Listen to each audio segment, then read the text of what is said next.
Зүрхэнд гэрэлтдэг тэр нэгэн. Орой минь шөнийн дэлгөөний намгүн дэлгөөн дээр бид уулзч байна. Шөнийн амар амгалан донд бид өөрсдийнхөө хамгийн өндөртэй нүур тулдаг.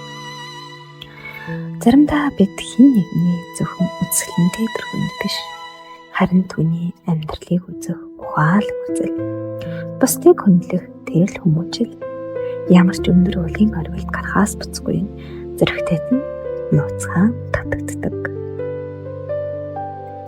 Өнөөдөр би нэгэн шууд нууцхан цагийг биш, харин өөрийнхөө бахархан биширдэг нэгэн тусгай хүний тухай бодлоо хуваалцахаар бэлтлээ. Тэр хүн магадгүй намайг ийм бодолтой ч явдгийг мэдгүй байна. Түүнийг харахад өндөр уулс шиг нөмөр нөлөөтэй, өглөөний нар шиг дулаахан мэдрэмжтэй. Эмэгтэй хүнийг чин сэтгэлээсээ хүндэлдэг, өөртөө итгэлтэй атлаа гаруухан тэр хэрэг зам нь өнөөгийн ертөнцид хамгийн ховор эрдэн шиг санагддаг юм. Бид заавал хамтаа алдгүй ч зүгээр л тэр мундаг хүн энэ хорвоод байгаад миний зүрхэнд бахархал төрүүлдэг баярлаа гэж хэлмээр байна. Заримдаа хайр гэдэг заавал эзэн шиг юм нэр биш, харин холоосч болов тэр хүнийхээ гэрэлд дулаацаж бишрэн суухын нэр бололтой.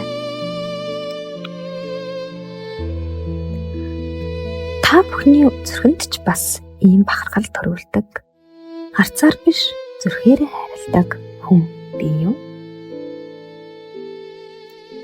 Магадгүй тэр хүн чинь яг одоо энэ нэвтрүүлгийг сонсож байна.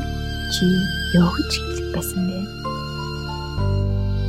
Хэлж амжаагүй тэр хүс зүрхэнд чинь хадгалагддаг тэр нандаан дурсамжаа манай хараад руу загтал болгон илгээгээрэй.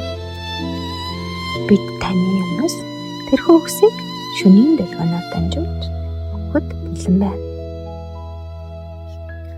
Өнөөдрийн дугаар маань арай өөр, арай дотн байлаа. Хэрвээ чи миний яриад байгаа тэр онцгой хүн бол зүгээр л үргэлж ийм гэрэлтэй байгаарай гэж хүсье. Биднийг сонсдог та бүхний шөнөн номлон зүудэн жаргалтай байг.